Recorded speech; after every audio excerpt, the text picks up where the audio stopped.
gamitin. So sabihin ko talaga sa inyo, para sa akin hindi. Kahit sa vlog ko kahapon na shinare ko, hindi talaga ako. Tabi natin na ano yung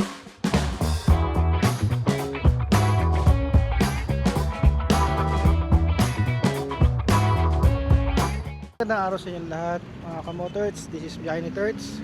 Ito ay ang aking vlog sa kauna-unang big bike ko na review.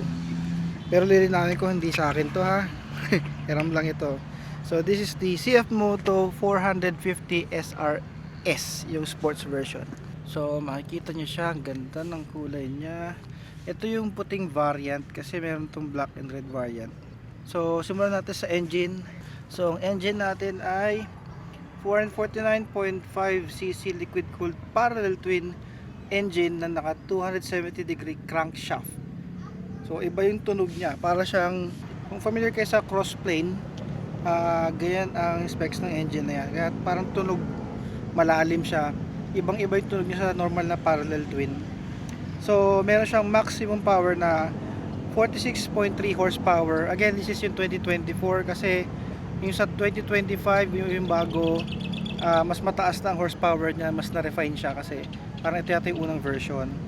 So meron siyang maximum torque na 39.3 Newton meter at 7,750 RPM. Tapos meron siyang transmission engine na 6 speed. So ito yung may quick shifter, yan nakita niya, kasi ito yung S version. Meron siyang single sided swing arm by paper, top speed na 190 kilometers per hour. So kung medyo safe naman yung road at diretso, yun pwede mamamaximize siya. So ang front brake niya ay 320mm single floating disc. Yan, nasa kanan makikita nyo. Also ang gumagamit siya ng Brembo M40. Yan, ito siya dito. Yan. So stock to, hindi to yung aftermarket. So Brembo M40 4-piston radial caliper. So gumagamit siya ng upside down fork reverse suspension. Yan, 37mm siya. Meron siyang 240mm disc na may dual piston. Mas mahina siya eh. Ako ba't? Kaya pala pag ginagamit ko medyo solid yung brake sa harap. So yan. Suspension sa harap, adjustable. Yan o. Meron siya dito. Hindi ko na na-adjust kasi baka may sariling specs yung may-ari nito, kaya hindi ko na lang ginagalaw. So sa rear naman, meron siyang single rear shock. Adjustable yan, preload. So hindi ko no, yung parang may hook. So kung meron kang gamit or pyesa, pwede mo siyang i-adjust. Again, may sariling specs kasi yung may-ari, kaya hindi ko na lang ginagalaw. Pero tagtag kasi pagka yung parang naka-adjust sa pag may angkas. Kasi medyo tagtag siya pag dumadaan. So may tires siya sa harap na 110 over 70 R17 front. Yan, CST tires. By stock to eh. Stock to ng CF Moto. Yan, CST tires. Dahil di rin masyadong nagagamit to ng may-ari, halos di naman put-put. So parang nasa 92% condition pa siya. Sa likod naman, meron siyang 150 over 60 R17 tires, CST rin. At gumagamit siya ng bronze colored na mags. So meron siyang seat height na 795mm. Tapos meron siyang fuel capacity na 14 liters. So meron siyang wet weight na 179 kilograms with oil tsaka lahat-lahat na yan. Magaan siya kung tutuusin actually. Tsaka ang seat height niya, flat foot ako, 5'6" ako eh. So flat foot pa ako. So ideal siya sa formalite na lalaki or pambabae. Actually sa wife to nung friend ko. Binili niya talaga to para sa kanya, para makapag-ride sila. Kasi yung kanya, ang plano niya is adventure GS. I think yung 1300 ang bibili niya next time. So meron din siyang 5-inch curved TFT display screen. Yan. So ganyan siya nag-start. So yan, 5-inch oh. Typically yung ganyang kalaki is sa mga higher cc na bikes or high end na bikes. So naipasok siya ng CF Moto dito. So meron din siyang dual ABS, dual channel ABS, harap likod. At meron din siya traction control. Yun lang, hindi ko pa kabisado kasi to, kaya hindi ko alam kung saan siya nakikita. Let's see. Ayan. So isa baba, nakikita nyo, nababago yung modo. Meron din siyang yung parang, ayan, 5 hours and 41, meaning yan yung remaining, parang estimate nila na remaining gas yung oras is 5.3 liters per 100 kilometers. Ito medyo naguguluhan ako dito, kaya dyan na lang siya. Tapos average 28 kilometers per hour ang tinakbo. Ito yung estimated gas na titira is pang 50 kilometers na lang. So kung ang alam ko kasi nasa 12 kilometers per liter. So I'd say meron pa tong 5 liters sa 1 bar na gas. Mamaya papagasan natin to full tank para makita natin yung consumption nito. So yung nakikita nyo sa kanan na FW at RW, yan yung front wheel at rear wheel na pressure. Kasi meron tong sensor kung below required yung sensor, yung yung hangin sa gulong. So nakikita nyo siya dyan. Yan, may TC pala kayo nakita, that's traction control. Hindi ko lang siya alam paano i-activate or deactivate, so ako na lang ganyan para din safe ako. Ayoko din kasi ng wala yan, kasi talagang yung control nito medyo mag-iiba eh. Parang nakaset A ka, yung malakas yung power nito. Ito medyo controlled pa yung power. So yan siya. So that's about it guys. Again, di naman to professional review, personal review ko lang to. At susubukan natin mamaya ang bilis nito at yung performance nito habang umaandar. So let's go. Okay guys, gear up na tayo. So habang may araw pa, para ma-test natin yung performance sa aking bilis na ito. So tayo papasok sa Villar City. Again, pagka wala kayong big bike, di kayo papapasukin talaga ng guard dyan eh, kasi bawal. May storya dyan eh, pero di ko na nakakwento. So naka aftermarket SC project pala to, kung di nyo napansin kanina. So yun yung nagbibigay ng tunog nito. So paglabas natin ng Villar City, papagas tayo, then check natin yung consumption nito. So let's go.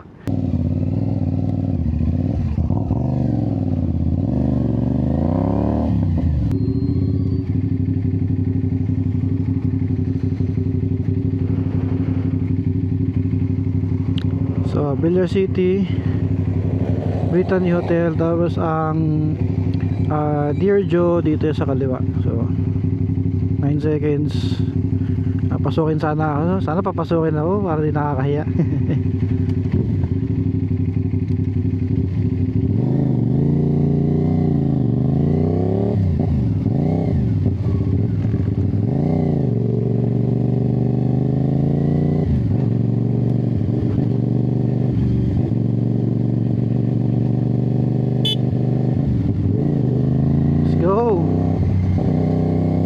So ito ang Villar City. Papanood nyo naman siguro to sa ibang vlogs. Ayoko masyadong sagarin top speed nito kasi 190 ang top speed by paper, pero tignan natin kung kaya dito.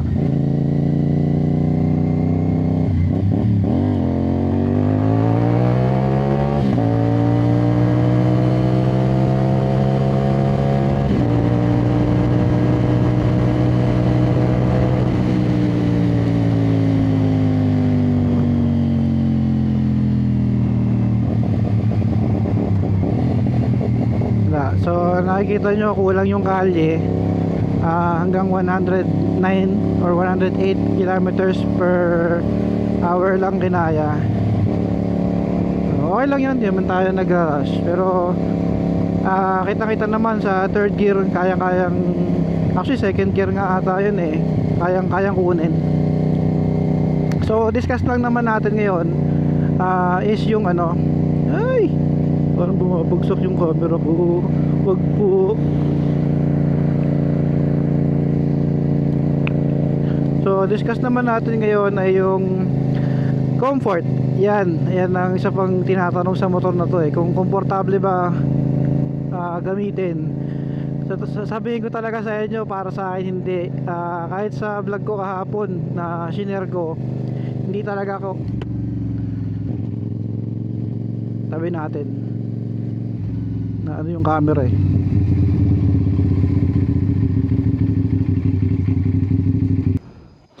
Okay mga motors, nakinabahan ako doon. Buti na lang merong tali yung Hank chin mount na nabili ko.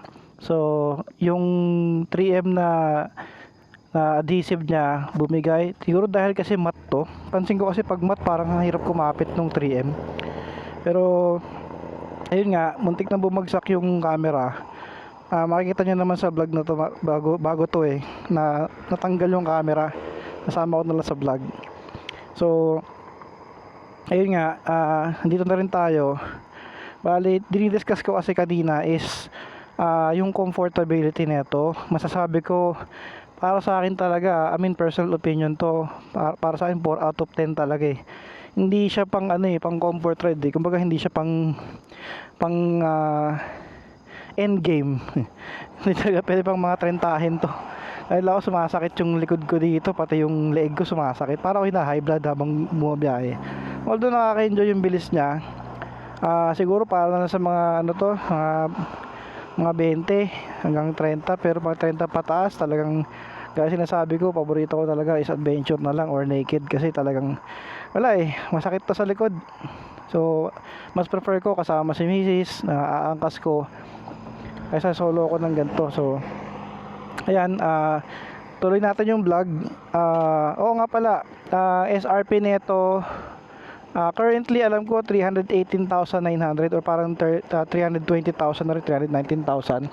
So kung trip nyo yung sports bike talaga at medyo mid-range ang hanap nyo, budget friendly, ito talaga the best. Kasi okay naman siya, mabilis, nimble, madaling kontrolin. Actually kung makikita nyo nga lang, flat foot ako dito eh. So ayan ang flat foot, kabilaan yan flat foot. Ako 5'6", ako flat foot.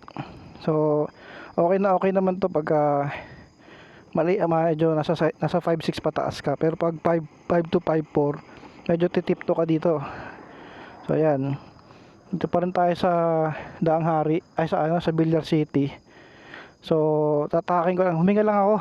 Kinabahan ako talaga, promise. Sobrang kinabahan ako kasi akala ko talaga babagsak yung camera. So salamat na lang. Siguro ayusin ko na lang yung chain mount ko pagka uwi, para safe na safe naman next time. Lalagyan ko siguro ng tali or kung ano man. So yun, shoutout pa rin kay Hank. Naligtas yung camera ko dahil sa tali niya to. Yan yung kaya siguro na nilagyan. Pero siguro sa tingin ko talaga yung dahil ano to eh, matte finish, kasi parang hindi nagdidikit masyado yung matte. So baka ano ko na lang to, mighty band or something. So tuloy na natin. Hindi nyo na nga lang ulit makikita talaga yung ano, hindi nyo na talaga makikita yung top speed, pero okay na siguro yun. Siguro ano lang, diretso vlog na lang natin hanggang makadating tayo sa tropa. So let's continue yung vlog, ride tayo. Sana hindi rin matagtag yung ano, yung video. So let's go.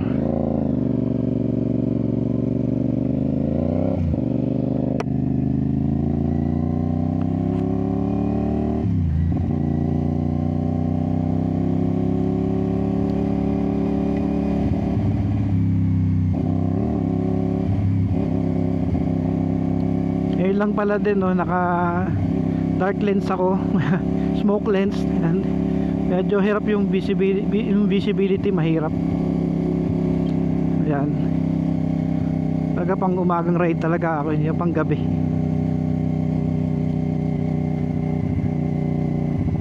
So sayang hindi lang makikita, pero madadaanan natin yung ano eh, yung sikat na puno dito. Siguro dahil makalat yung mga tao, tsaka crowded na, kaya tinanggal. Wala na eh oh. Ito kung makikita sa camera, wala na, hindi na masyadong, dalawang sasakyan na nga nakita nakaparada eh.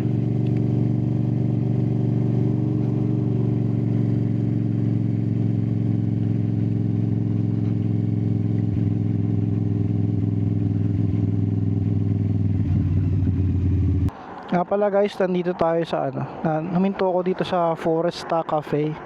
Kung gusto nyo gumastos ng mahal, pero masarap naman daw, dyan, tsaka nyo kumain. Grabe yung isang pasta dyan, parang almost 700 pesos na. Ang solo order lang. Pero sabi nila, ayan makikita naman na parang aesthetics. So kung habol mo talaga gumastos lang, tsaka mag picture. So, mara-recommend ko yung Forestra. Okay guys, so tuloy na natin yung vlog. Na stop over ako dito sa Foresta Cafe dahil inayos ko pa yung camera. So nilagay ko na lang dito sa aking dibdib para medyo kita nyo na lang din yung biyahe. So next stop ko is sa 13 na. Ihatid ko na to sa may-ari. So let's go.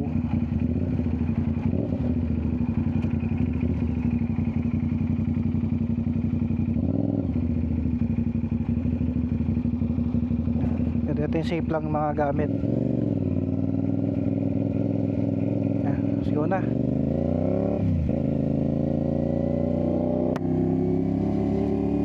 So dadaan tayo dito. Lulusot tayo ng Windward. Tapos tingnan natin kung papasok tayo ng bayan or dadaan na lang tayo ng ng Palapala. Hindi ko lang kasi kabisado yung biyahe pa Palapala pero mas diretso tayo dyan.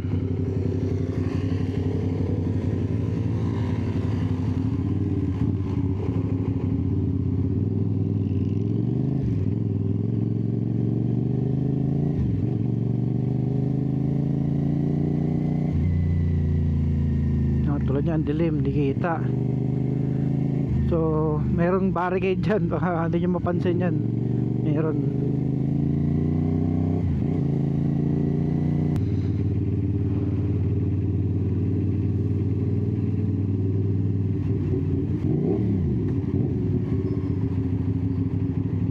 Nakaw, dami.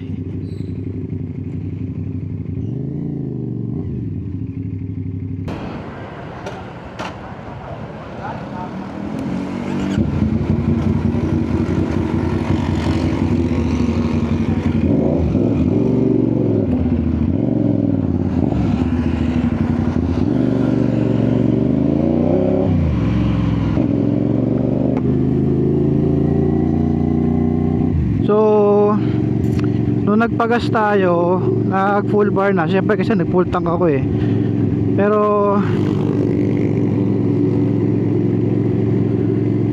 ayan, starting natin ay 2,403 yata, 5. Tapos tignan natin pagdating ng 13 kung magkano mako-consume natin So ngayon ang estimated is 265 kilometers. So tignan natin mamaya. Okay, so let's see.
traffic pa nga.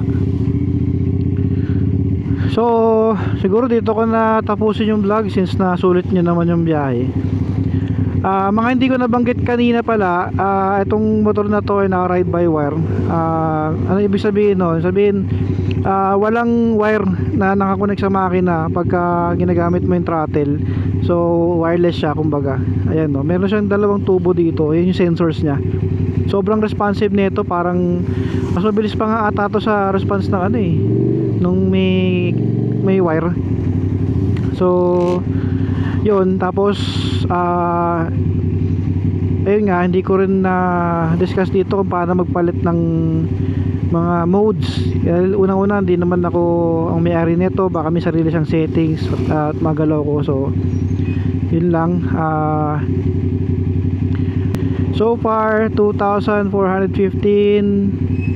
ang odo natin ngayon. So ibig sabihin nagkaroon ng 7 kilometers at ayun, 7 kilometers ang tinakbo nito. Sabihin natin nasa 8 na rin. So tapos yung battery niya 13 volts pa rin, okay pa rin.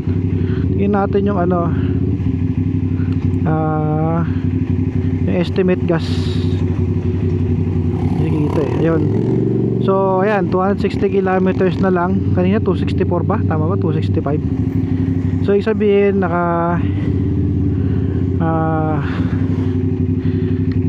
nakakonsumo tayong konti pa lang. Ay mga kamotors, siguro dito na lang. Again, do not forget to support me, Facebook page saka yung YouTube channel. Like, share, and subscribe. Follow din for more updates. Don't forget to click the notification bell sa YouTube channel ko para naman updated kayo lagi pag meron akong bagong post. So mga kamotors, see you on the next vlog.